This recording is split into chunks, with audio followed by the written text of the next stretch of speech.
All right, let's dive right in. Stem cell transplantation. It can be an incredible curative therapy, but it comes with a profound cost.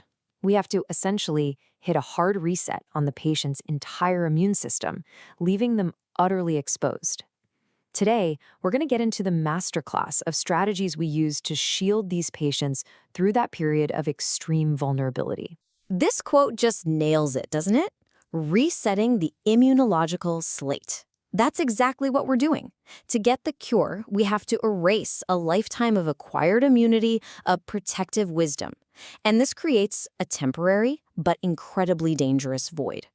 So the question is, how do we get the patient safely across? So let's put a formal name to this state of vulnerability. We call it the immunological void.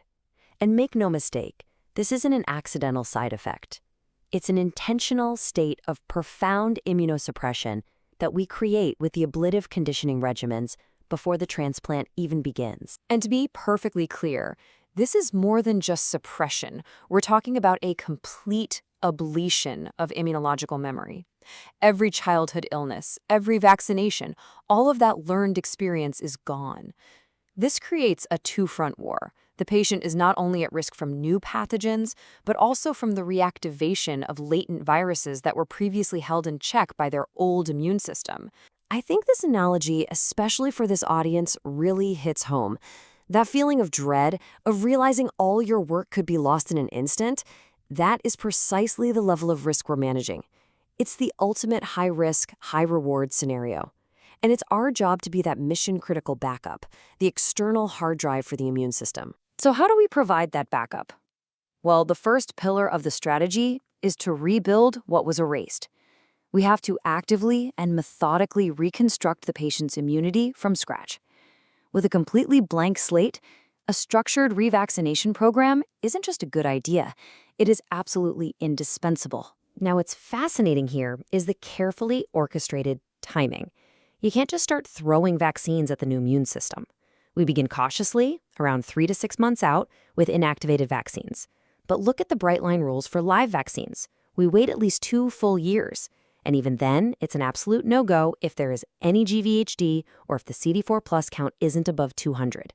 These are non-negotiable safety gates. When it comes to a major threat like pneumococcus, the sequence is everything. It is immunologically critical to start with the conjugate vaccine, PCV13. Why? Because you have to prime a T-cell dependent response in this new naive immune system. Only after you've established that foundation can you follow up with the polysaccharide vaccine, PPSV23, to broaden the coverage. Getting this order wrong means the difference between a robust, durable response and a weak, transient one. And, of course, the devil is in the details. Influenza is an annual requirement. MMR, being a live vaccine, is strictly forbidden until the immune system is fully competent.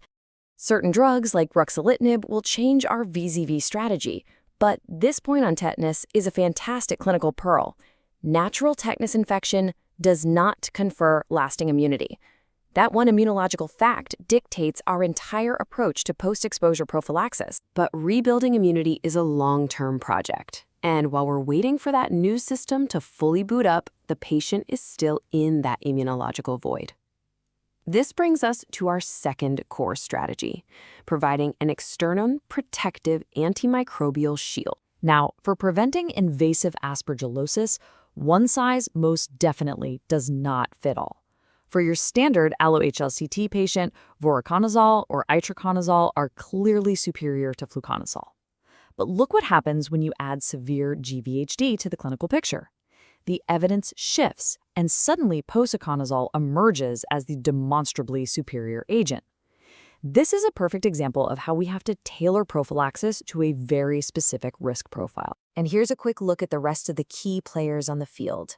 For CMV, valganciclovir is the standard of care for the first 3 months.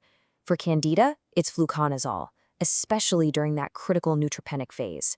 And then you see the workhorse, cotrimoxazole, covering both toxoplasma and pneumocystis jirovecii, with a key alternative in inhaled pentamidine for those who can't tolerate it. Okay, we've laid out the core principles, rebuild and shield. Now let's put that knowledge to the test and bridge the gap from theory to clinical application with a few questions. Ready? All right, first question.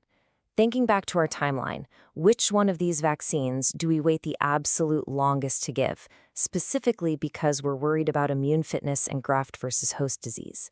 The clue is in the very nature of the vaccine itself. Question 2. This one is all about tailoring that antimicrobial shield. We have a patient, and they have severe GVHD. Which antifungal agent does the evidence show is superior for preventing invasive aspergillosis in this particular high-risk group? And for our final question, this gets to the immunological why. For a patient with a high-risk wound, why do we use this specific two-pronged approach? Why both a booster and the immunoglobulin? Think about what each component is trying to achieve immediately versus in the long term. Let's go over the answers. For question 1, the correct choice is C, the MMR vaccine. The rationale here is fundamental. MMR is a live attenuated vaccine. To give a live pathogen, even a weakened one, to a patient with an incompetent immune system or active GVHD is simply unacceptably dangerous. That's why we have those stringent safety gates. Wait at least 2 years and confirm there's no GVHD and that the CD4 count has recovered. It's a much higher bar than for any inactivated vaccine. For question 2, the evidence-based answer is C, Posaconazole. This is a direct, evidence-based distinction from clinical trials. While other results have a role, the data specifically points to Posacanazole's superiority in the incredibly high-risk setting of severe GVHD. It's a prime example of stratifying our risk and choosing our shield accordingly. And for our last question, the correct answer is B. You need the booster for active immunity and the immunoglobulin for passive immunity. This scenario is a perfect illustration of the difference between active and passive immunity. The tetanus immunoglobulin gives immediate, borrowed protection, that's passive immunity, to neutralize any circulating toxin right now. But that's a temporary fix. At the same time, you give the booster to stimulate the patient's own immune system to create a long-term, durable, active response for the future. You need both. So when we take a step back and look at all of these interconnected pieces, it becomes abundantly clear that managing post-transplant prophylaxis is an extraordinarily complex undertaking. And that complexity means it can never, ever be a solo endeavor. I think this question says it all, really. The level of complexity here demands a true mission control style team. You need the hematology team working in lockstep with specialists from infectious disease, from clinical pharmacy, and from microbiology. It is that constant, collaborative dialogue that ensures patient safety and ultimately drives the best outcomes. So I'll leave you with this to think about. The principles we've covered today represent our current best practices. But pathogens are constantly evolving, resistance is growing, and our own therapies are changing.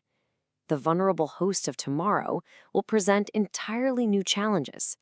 So the question for all of us is, how will our strategies have to adapt to keep defending them? Thanks for watching.